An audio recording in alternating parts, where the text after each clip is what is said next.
பொருள் ஆசையே எல்லா தீமைகளுக்கும் ஆணிவேர். 1 தீமோத்தேயு 6ஆம் அதிகாரம் 10வது வசனம். அதாவது இந்த பணம் என்பது இன்றைக்கு இருக்கிற மனித வாழ்க்கையில ரொம்ப முக்கியமான ஒன்றுங்க. பணம் இல்லாமல் இந்த உலகத்துல வாழ முடியாது. அதாவது ஒருத்தர் இந்த உலகத்துல பிறந்ததிலிருந்து அவர் வாழ்கின்ற நேரம், அவர் மரிக்கிற நேரம், மரித்த பிறகு வரைக்கும், அடக்கம் செய்யற வரைக்கும் பணம் ரொம்ப ரொம்ப முக்கியம் இல்லையா? பணம் இல்லைன்னா யாரும் நம்மள மதிக்க மாட்டாங்க. செல்வம் கண்டிப்பாய் நமக்கு தேவைப்படுகிறது. அப்போ இந்த பணம் என்பது ரொம்ப முக்கியம்தான். ஆனா அதுக்காக இந்த பணத்துக்கு நம்ம அடிமையாக முடியாது. பணத்தையே நம்ம தலைமையில வச்சு கொண்டாட முடியாது. ஏன்னா இந்த பணத்தால எல்லாத்தையும் நம்ம வாங்கிட முடியும்னு சொல்ல முடியாது. பணத்தை வைத்து நம்ம ஒரு சிலதான் நமக்கு தேவை. அதுக்கும் ஒரு லிமிட் இருக்குது. அதாவது பணத்தை வைத்து எல்லாவற்றையும் நம்ம சாதிக்க முடியும், பணத்தால் எல்லாவற்றையும் நான் வாங்கிட முடியும்னு சொல்ல முடியாது. அதால வாங்க முடியாத சில விஷயமும் இந்த உலகத்துல இருக்குது. என்னெல்லாம் தெரியுமா? அதாவது நிறைய பெரிய லட்சாதிபதி கோட்டீஸ்வரர்லாம் இருக்கிறாங்க. அவங்க எல்லாம் பாத்தீங்கன்னா நிறைய பணம் வச்சிருப்பாங்க, எல்லாம் இருக்கும் அவங்களுக்கு.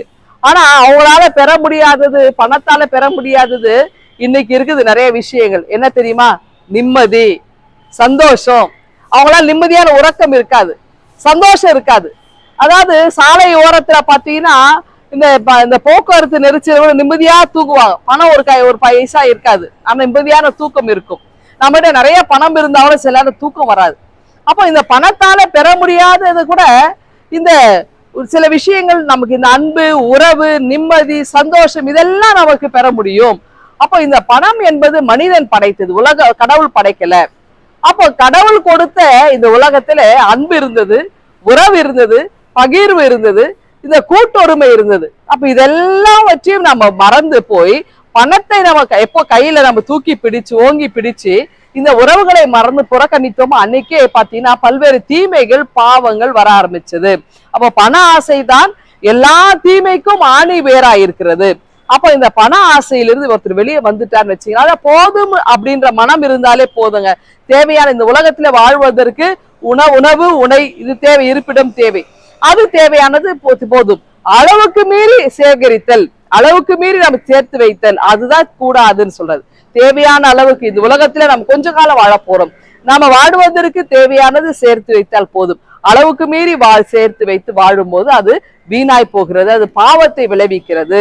அப்ப பணத்தை ஆசை என்பது, சேகரித்து வைக்கின்ற ஆசை என்பது, அதுவே நம்மை பாவத்துக்கு நம்மை தூண்டுகிறதாக நம்மை கொண்டு செல்கிறது. அப்ப அதிலிருந்து நம்ம விலையில வரணும்னாக்கா ஒரே வழி ஆண்டவராக இயேசு கிறிஸ்து. அவரை நம்ம பின்பற்றும் பொழுது, ஆண்டவராக இயேசு கிறிஸ்து ஒன்றுமே இல்லை இல்லையா? தலை சாய்க்கு கூட எல்லாம் இல்லாமல் இருந்தார்.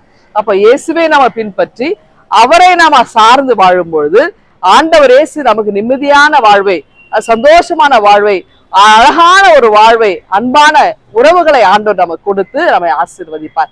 அப்போ அன்பையும் உறவையும் நிம்மதியும் நம் சந்தோஷத்தை நாடி செல்வோமா? இந்த சிந்தனையோடு இந்த நாளை நீங்கள் தோங்குங்கள். ஆண்டவர்களை ஆசீர்வதிப்பாராக. ஆமேன். எங்கள் அன்பின் ஆண்டவரே, எங்களுக்கு வாழ்விலே நாங்கள் சேர்த்து வைக்க முடியாத இந்த நிம்மதியையும் சந்தோஷத்தையும் அன்பையும் உறவையும் நிறைவாய் தருவீர் என்று இந்த நாளை நாங்கள் தோங்குகிறோம். கர்த்தர் எங்களை ஆசீர்வதிப்பீராக. மீட்பர் இயேசுவை ஜெபிக்கிறோம் எங்கள் அன்பின் கடவுளே. ஆம்.